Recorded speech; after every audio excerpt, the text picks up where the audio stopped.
Welcome to Anderstorp round 5 of the LG Super Racing weekends, and perhaps the wettest we've seen this season. The Swedish circuit under leaden skies and heavy downpours, ready for the start of the 125-lap race. Well, there's a 3-hour time limit cut-off, and it looks evident right from the word go that that will be in operation for this race. Wipers on, wet weather tyres too, everybody waiting for the start. I think it's quite dangerous down the straight. We're doing, 170 miles an hour, and basically the car's not in contact with the ground. It's like a boat. So, yeah, it's very dangerous. My personal feeling is they should start the race under a safety car until the rain falls off, but it's up to the race director, not to me. So I've got what I've got, and it's the same for everyone, and whatever we have, we will have. But I think it will be a race where it's the guy that doesn't make any mistakes will win. Prophetic words from Jamie Campbell-Walter. The race directors did indeed take the decision to start the race behind the safety car, and conditions really very, very wet indeed. It had been intermittently raining throughout practice and qualifying, but most of the fast running on the track had been in damp or drier conditions. Jamie Campbell-Walter fastest in Super Pole from the Carsport Holland car of Golin and Cappellari. Bobby Verdenrode and Paul Natfield second is to storm on row 2 ahead of the Ferrari of Pacini and Delatraz that won last time out in the heat of Spain. Babini and Duez, the Silverstone winners on row 3 ahead of reigning champs Bouchut and Terrian. Roos and Wallander, an interesting entry on row 4, the local Swedish drivers with Hazemans and Kumpen beside them.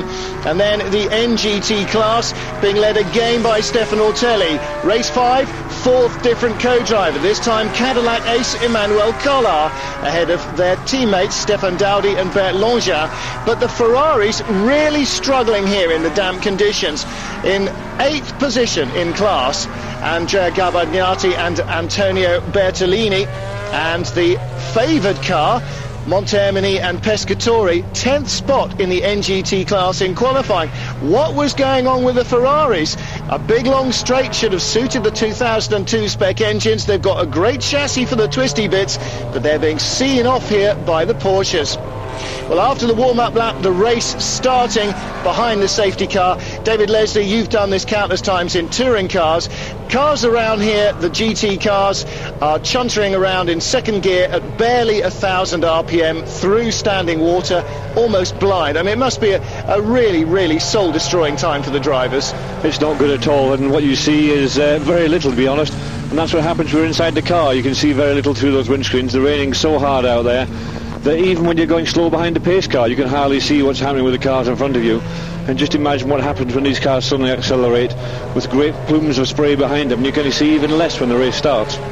Well, normally, of course, the cars would be bunched up tightly behind a safety car, but as Jamie was saying, it really is powerboat weather out on the track, and the safety car is forced to stay out and lead the race for very nearly an entire hour. And you can see the Volvo safety car there really almost up to the gunnels in water on the inside line at the end of the front straight, and this is at sort of 50 or 60 miles an hour, and mercifully they must have filled the Volvo's tanks right to the brim, because to lash around the track like that in a road car for an hour, well, it certainly would have used plenty of fuel.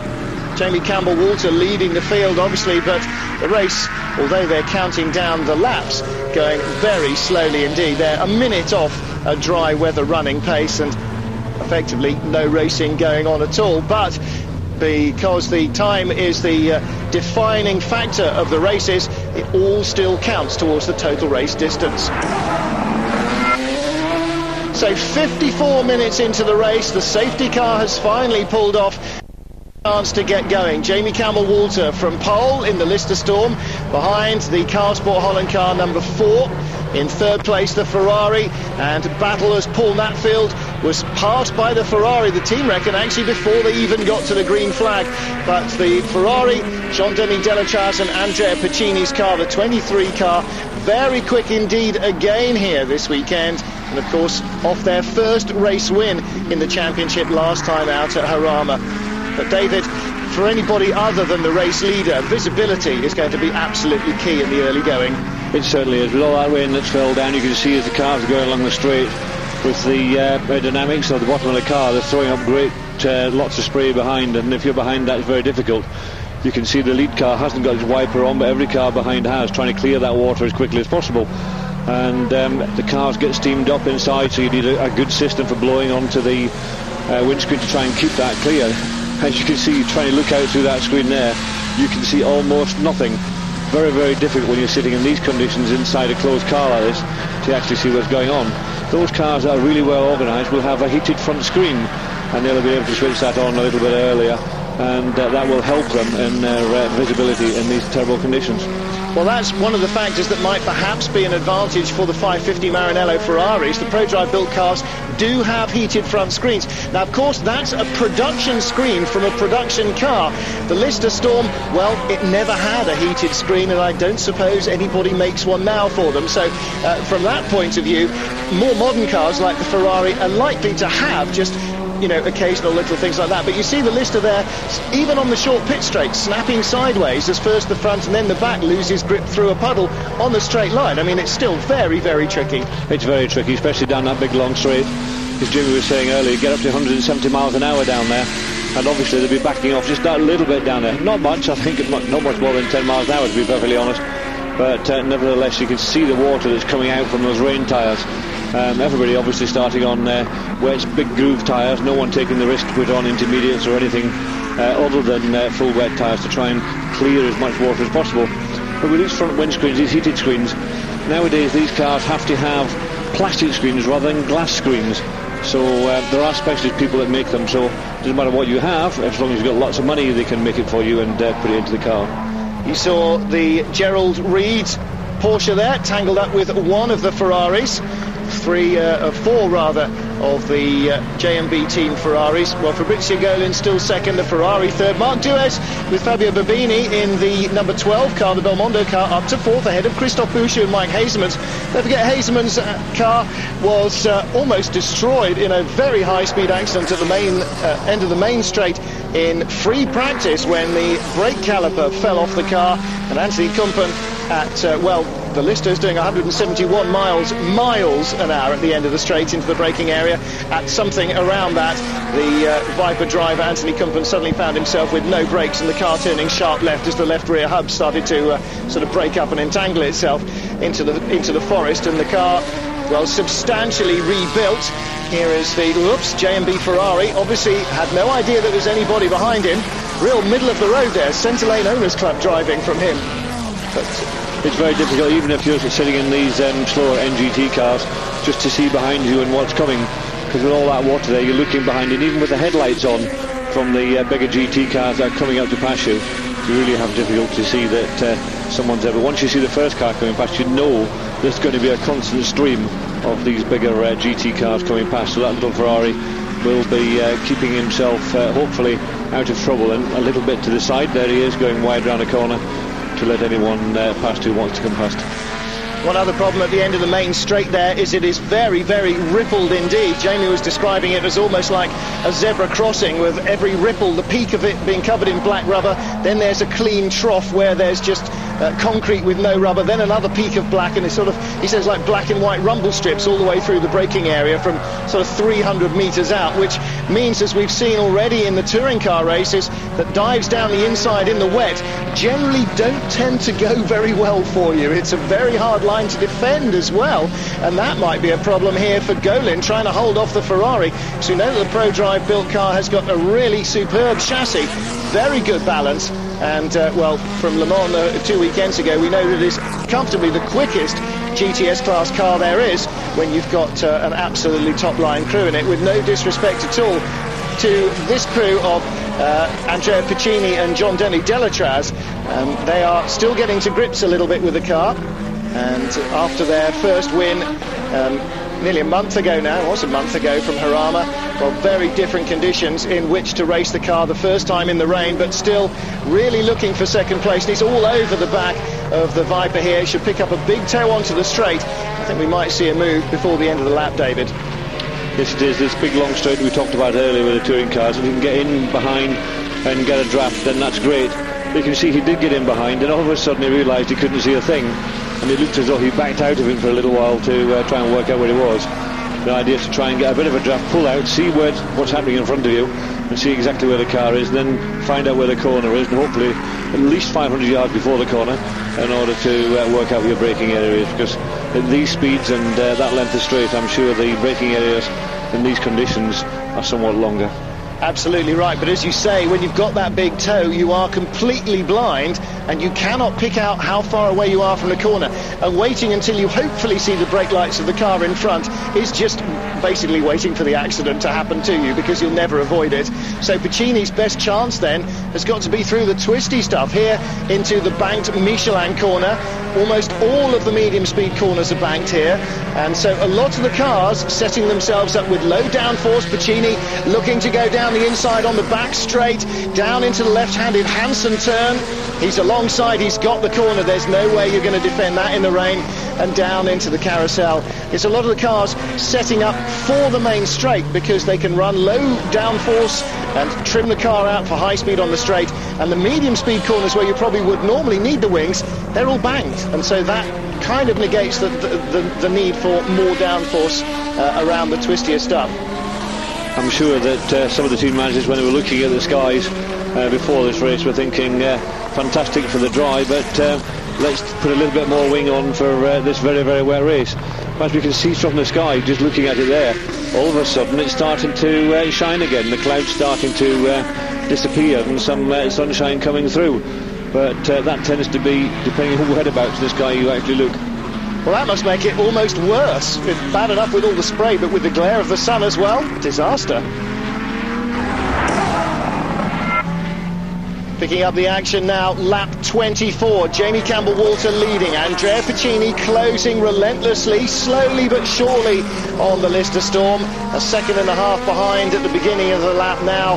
Comfortably less than that. Golan and Bouchut in third and fourth, and then behind them Marcus Paltela, the number 8 car. That's the car that he shares with Kurt Mollikens. That's a GT spec Porsche 996 Turbo, but Mollikens saying that they've got a real problem with the car. It's not running cleanly, and they're almost being passed in the straight line by the GT3 RSs. They've clearly not got it running the way they wanted to, but the Ferrari team, the BMS Scuderia Italia team, certainly have got this car running very well, David. And Puccini, well, he's in a position now where Campbell-Walter must know that a pass is all but imminent. Yes, Jamie's seen him catching him, and he'll be getting messages from the pits, both on the board that's hung out at the start and finish, so that he can see what's going on, and no doubt on the radio as well, telling him the plus of how many seconds he had has been slowly whittled down to less than half a second as we see it at this moment in time.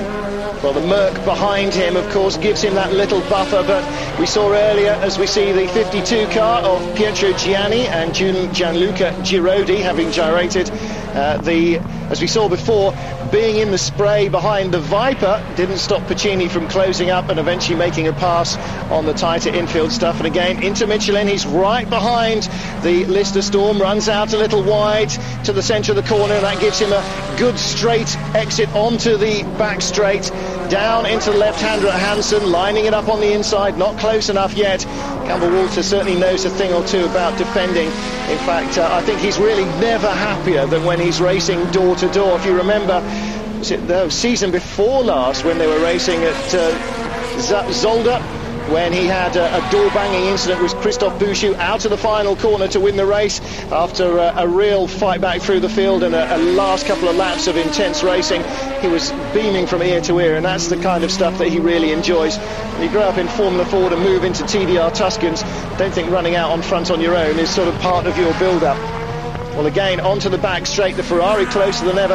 And David, still, despite the fact that the track is looking much drier on the main straight, the water is almost as blinding as it was before. The water seems to stay on the main straight much more than it does on the back half of the circuit, the twisty part. I'm not sure why. I think it may just be the makeup of the actual straight for the airport, and making life very difficult to see exactly what you're doing at the end of that straight.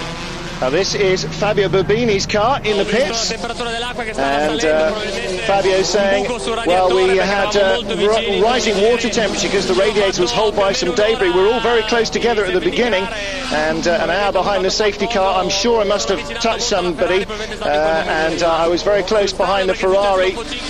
Maybe that was when it happened. The strange thing that is, it happened after 5 laps, and then the car was going very well, but unfortunately the conditions are just too dangerous to continue.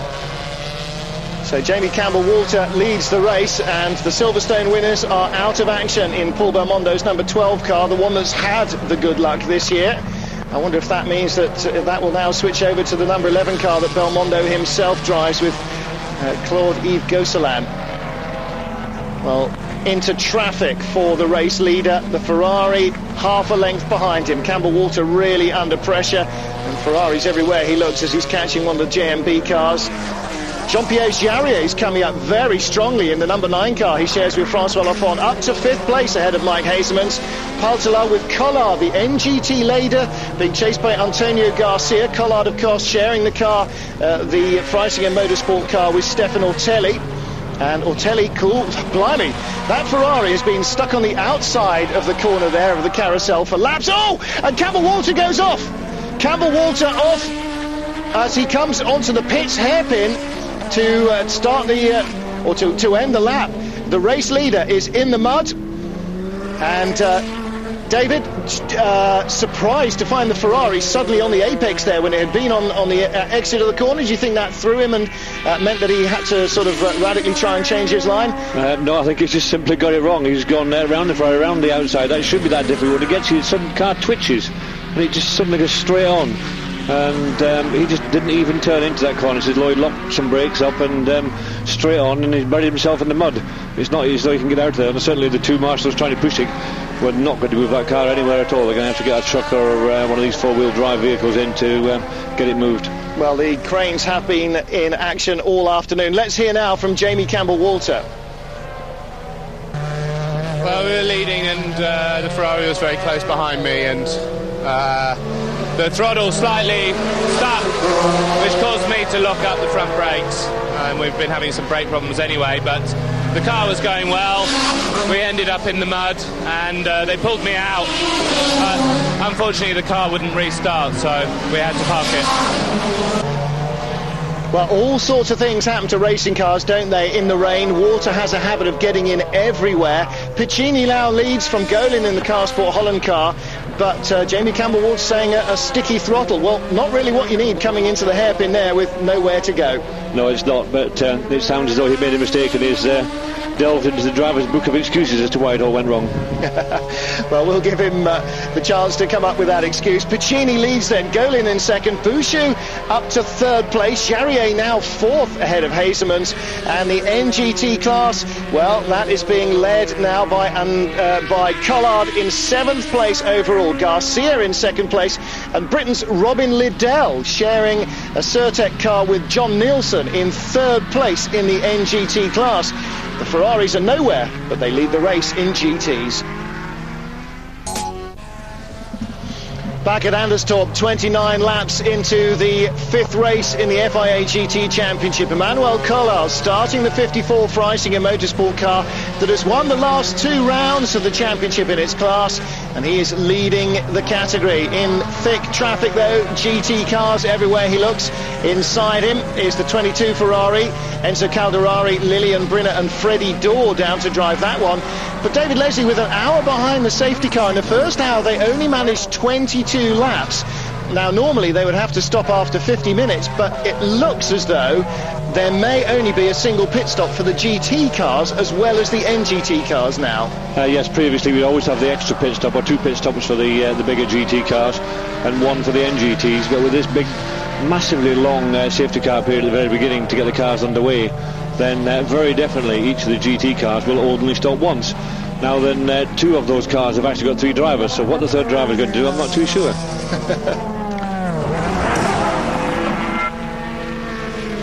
37 laps into the race, Andrea Piccini leading comfortably and extending his lead over 10 seconds ahead of Fabrizio Golin in the 2nd place car.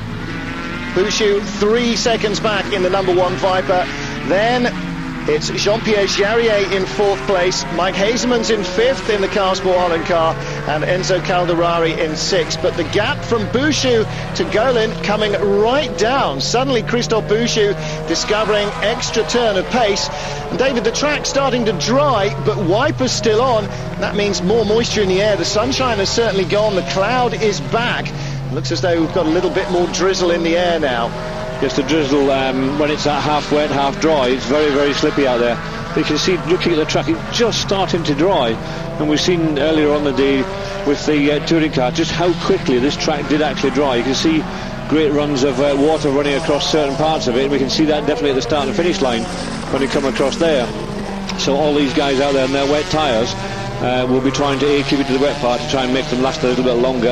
And may even be quite happy to see some rain coming back at this time, because if it stays dry and gets drier still, then it's going to ruin the wet tyres very quickly, and they may have to come in earlier than they would like to in order to change on the slick tyres.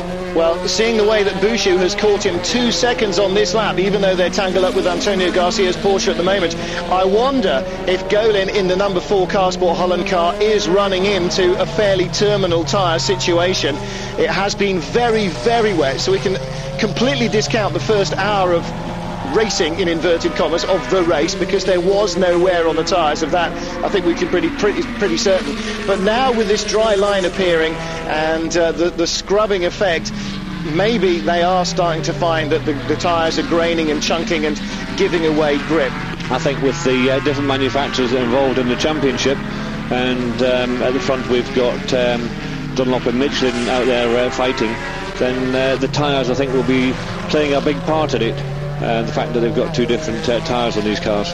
Of course, a 3-way tyre battle, because we've got Pirellis as well on the number 4 car, and I suppose perhaps to an extent it depends what the driver may have chosen. If there's a real monsoon tyre which is more groove than tread block, maybe they might have decided to go for that in the first hour, hoping that if it dried they could survive to a pit stop and then change to maybe a cut, slicker, an inter or something like that. Maybe the manufacturers, not all of them, have got that wider choice, and maybe you just get what the wet is. Sometimes if you get the wet, and it is so very wet out there, you can actually cut the tyres. The machines are there at the circuit with the manufacturers to actually cut more grooves into the tyres if necessary, in order to deepen that tread or widen that tread, widen the grooves to try and shift a bit more water out of there. So I'm sure the very switched on teams and the switched on tyre engineers that are there this weekend will have looked at every possibility to see what they can do, but because there are so many different possibilities, we've got no idea exactly who's got what on their car at this moment in time. Well, you can see both Vipers sort of sliding in tandem, 4 square, but now finally Bouchut feints and then makes the move down the inside. He sort of had a look and then almost pulled back, but he's just been waiting for the Carsport car to understeer wide enough to allow him a gap, and there, well, the crucial place onto the front straight, he gets inside or off the pit straight and through the south curve, and then onto the main straight down this long runway for the local airport here at Anderstorp. He is away and gone with an NGT car between them, so second place is his. Bouchut can now start to chase the leading Ferrari.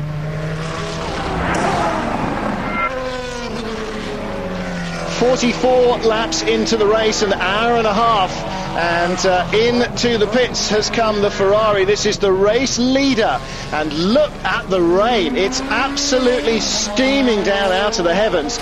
Now, David, I wonder how much he is relieved to get in, because having run in almost dry conditions now for 10 laps or so on those worn wets, I bet you they're going to look for a tyre change here, as well as what is clearly a necessary fuel stop. I would think so, definitely. Those drying laps will have taken their toll on the wet weather tyres and the chunky tyres. So there we can see the tyre sitting. That's what I would say is a normal wet weather tyre there, ready to go onto the car. You can see the mechanics at the back ready to take the tyres off. Now they've finished putting the fuel in, are they? Yes, and they're doing the tyre change now. And you can see on the lead Ferrari we're getting Michelin wet weather tyres going back on. The rain, as you said, as the car came in, was thundering down.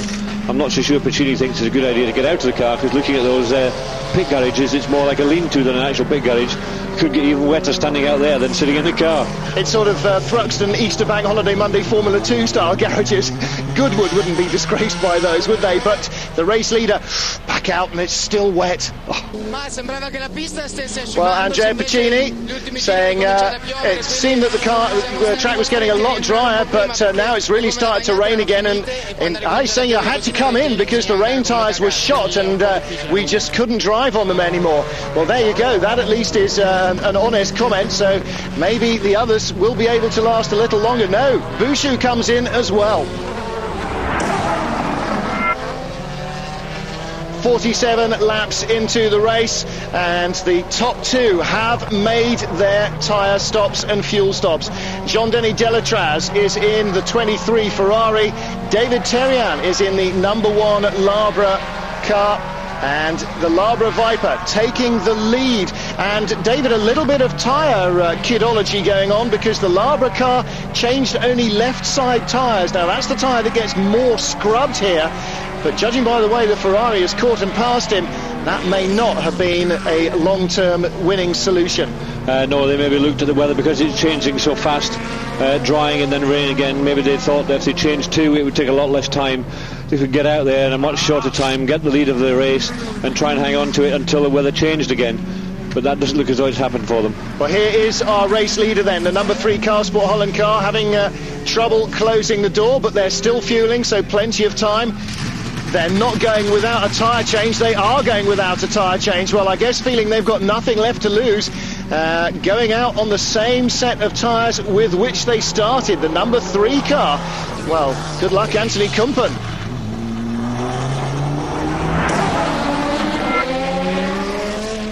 So the leading GT cars have all stopped. Antonio Garcia second in the NGT class in the RWS Motorsport car, going across the dirt.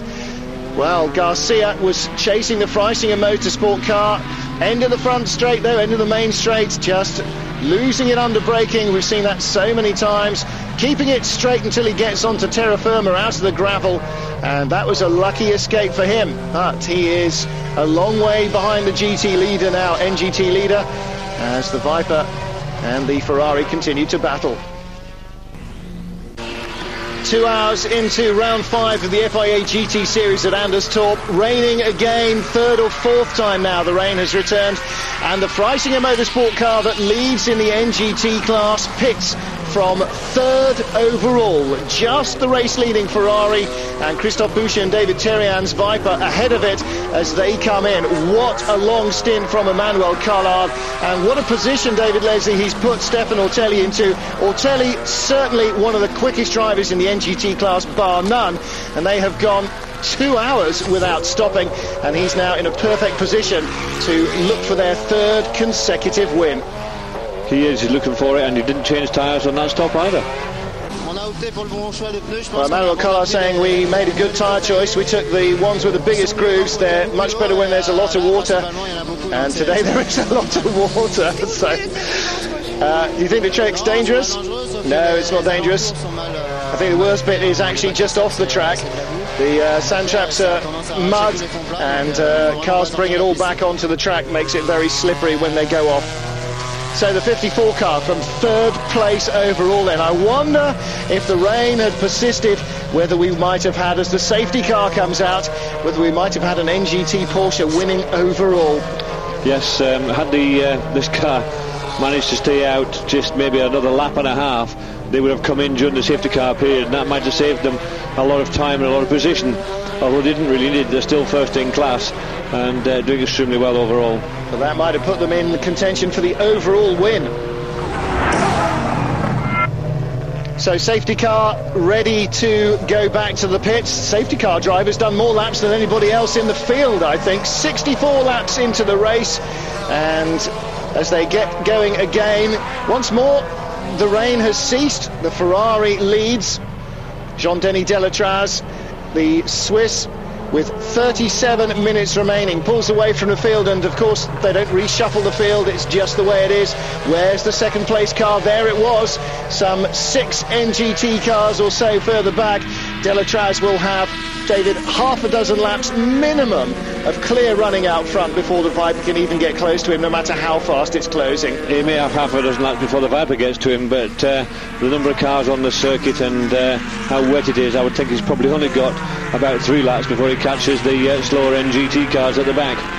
Lister Storm in the gravel trap on the left-hand side, incidentally. Paul Natfield in the number 15 car, 2 spins, and he was out of the race there, as you can see. Bobby Verdon Rowe not getting a chance to drive in that one. And, right behind the race leader, actually, is the NGT leader. That's the Freisinger Motorsport Porsche. And I think, no, it's not the RWS car right behind it that was second in class. So, first and second on the road at the moment, or in the queue at the moment. There is the RWS Motorsport car. Michele Merendino, the Italian, has taken it over from Antonio Garcia and, ran out of talent and or luck there. And there is the number 11 car, Paul Belmondo's car as well. That's gone off. Belmondo sharing that with Claude-Yves Gosselin. And Claude-Yves doing the second stint and ditching it. He's hit something as well there, hasn't he? I think it's just the fact he's gone off in such mud. The drivers did say if you go off, it is very muddy rather than pure gravel traps, and I think it's dug in there and the back bumper's hanging off because of the thump that it's had with the mud as it's gone in. Well, the Ferrari still pouring on the power and driving away once more. Delatraz doing as good a job as Piccini before him, and the safety car back out again, is it? That's what timing and scoring are saying. Yes, well, maybe to rescue Garcia's car from a dangerous position onto the front straight. He picks up the Ferrari. We're back under safety car once more. So, 70 laps now into the race, and the safety car coming off at the end of the lap, well inside the final 30 minutes. And again, the Ferrari has it all to do. Behind them is the number 9 car. Well, that car not right behind them in the order. It is, in fact, in 7th place, a lap down. The number 9 car, Jean-Pierre Jarier and Francois Lafont. Incidentally, the French Force 1 Ferrari, you're not seeing here, the blue and silver car, David Halliday and Philippe Alliot's machine. They appealed to the stewards because they've had so many transmission problems so far this year, since showing very great turn of speed at Magny-Cours. The car barely made it into the race and has had transmission problems ever since. And the Ferrari tapping a Porsche into a spin there. That's the 62 car, the Certec car. John Nielsen is at the wheel. Former Le Mans winner rudely thumped out by one of the Ferraris. That was Iraj Alexander in the JMB car, number 53. So the Ferrari, the French Ferrari, not here, should return hopefully at Oschersleben next time out. Well. Now then, 77 laps in the books. And ticking and steaming, another Ferrari pulls off, the 53 car. That is Iraj Alexander. I wonder if that perhaps a legacy of his earlier problems, or the earlier problems that may be leading to the incident with Nielsen. Whatever, here we have a battle in second position. Now the number 3 Carsport Holland car of Anthony Kumban, don't forget, did not change tyres from the start of this 3-hour race. Right alongside him now is David Terrian rather. Terrian goes around the outside to take back the second place that car has had for so long. And it looks, David, although the car that's currently in front has got only left side tyres changed, that was certainly a better choice than no tyre change at all. Certainly, and when you look at the leader in the Ferrari, they had a 4 tyre change, so I think changing the tyres was a very good idea. Changing 2 wasn't so bad, but leaving on the 4 that started nearly 3 hours ago, I think, is pushing the luck just a little bit. So no change, the Ferrari leads, but now it's the number 1 car in second place. Closing stages now at Anderstorp, round 5 of the FIA GT Championship. On board with Andrea Montermini and Christian Pescatori's Ferrari. And David Leslie, from being nowhere in qualifying, the JMB Ferraris are gradually working their way up the order. This car now in 5th place, but the 51 car is second in the NGT class. Yeah, they've worked away quietly, they've made no mistakes, they haven't been spinning off, they haven't been stuck in the gravel, they've kept their nose clean, they've not been hitting too many other cars, they're being hit by other people. and somehow or another they've managed to work their way up all the time. We've seen earlier on John Nielsen, who was doing very well with the Porsche, suddenly get hit by one of the other Ferraris, and he suddenly dropped back a little bit. And in fact, that was the battle for third place. Nielsen was third, and Alexander, who chased him, was in fourth place. So they both sort of went out of the equation, which is why Pescatori's a little higher up, but being passed there by a Porsche. And I wonder if that is the Freisinger Motorsport car of Ortelli. Ortelli leading. Of course, there are a couple of GT class Porsches as well, and may possibly have been one of those. But the Ferrari, well, really surprisingly off the pace here at Anderstorp. I wonder whether Oschersleben will give them a chance to fight back. But it seems as though the balance of power is swinging a little bit away from Ferrari and towards the Porsche, and certainly the Freisinger team. You can see really struggling with the tyres here. Yes, the driver inside there is having to work overtime. And he's hanging on to the car and struggling with it all the way around. He is looking at his mirrors constantly to see if there's any bigger GT cars coming. And I think that's probably one of the things that's paid off for him during this very weight race, because as I said before, he's managed to keep out of trouble. And if somebody's come up behind, like the car behind him just now is one of the GT Porsches, not the NGT that he's actually racing in himself. So he'll just make sure he doesn't get in the way, and that way he doesn't get himself suddenly knocked into spin and losing this very well earned second position at the moment. Well, we've already seen Gerald and Christian Ried's Porsche involved with one of the JMB cars. Here is the NGT leader, Stefan Ortelli. And Ortelli third overall at the 2-hour mark, but coming past him now, the 58 car. This is the Auto Orlando car, normally driven by Toto Wolff and Philip Pater. Philip Pater not racing this weekend. He had a jet ski accident. He really does quite insist on injuring himself. Had a jet ski accident and he's not racing. So Walter Lechner Jr. racing this car. Lechner's overalls got mislaid on the way to Sweden, so he's actually racing in a set of overalls that say Mark Duez on them. But Lechner absolutely flying in this, his first ever stint in a Porsche, his first visit to Sweden, and the youngster who raced in German Formula 3 last year, currently racing in the V8 Star Series. A very different car, of course, the Porsche, but he's certainly making the best of it. Meanwhile, for Ortelli, well, the deal is to keep going, and never mind what the guys who are further down the order. Luca Cappellari in the Chrysler Viper, the number 4 car, is in 4th place at the moment. 3rd place, the number 3 car, Anthony Kumpen. So the Carsport Holland cars in 3rd and 4th place, but it's still the Ferrari number 23 that leads the race from the number 1 David Terrian Labra Viper. Behind the number 4 car, incidentally, is Lilian Brinner, Freddie Dorr and Enzo Calderari's Ferrari. Not sure who has not driven that car, but I'm sure that one of them has not. And David, rain coming down again to add an extra sting in the tail. The drivers will be thoroughly fed up of rain by the end of this race, I reckon. Very much so. I think they were looking forward to just that little dry period at the end of the race, but unfortunately just before the end it started to rain again, and it's starting to rain quite heavily as well. Yes, it is, and of course we saw originally that the lead Ferrari had to come in because of warm tyres when the last deluge, or the last one before that, anyway, midway through the race, one of the rainstorms swept through. And I wonder whether their tyres are going to be in as bad a state now. Certainly there's been no respite in their pace, and they are looking pretty quick. Ortelli down to 8th place overall as it's dried out and the bigger GT cars have sort of muscled by. But, well, I wonder whether he'll start now to pick off the slower GT runners or the faster cars as the rain slows them down a little. The real danger now, of course, tired car, nearly the end of the 3-hour race, end of your stint, tired tyres, few laps to go, more water, and as the race leader, you are the guy most likely to suffer a problem, according to Sod's law. Yes, it is, but remember the first hour of this 3-hour race was lost due to following the pace car around. So the drivers out there have had approximately 1 hour of hard driving each, and that's less than they would normally do. They normally have about an hour and a half each, so they shouldn't be quite as tired as they normally are. Mentally it'll be a lot more tiring because of the total concentration, trying to see through a windscreen that's generally not very clear because of all this bad weather they've got out there. So mentally they'll be quite tired when they get out of it, although physically it shouldn't be so bad because the car will be light and slipping and sliding around.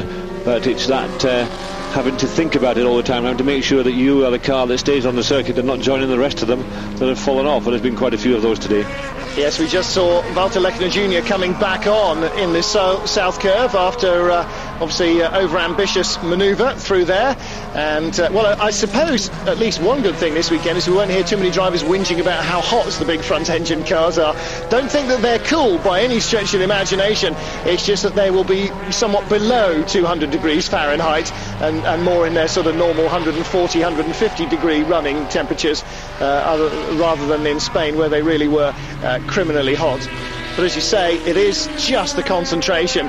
Drivers tend to get out of races like this with their eyelashes almost peeled back behind their eyeballs. 1 minute and 50 seconds remaining. And if he slows his pace, if he's been made aware of that on the radio, it might be the final lap for the race leader.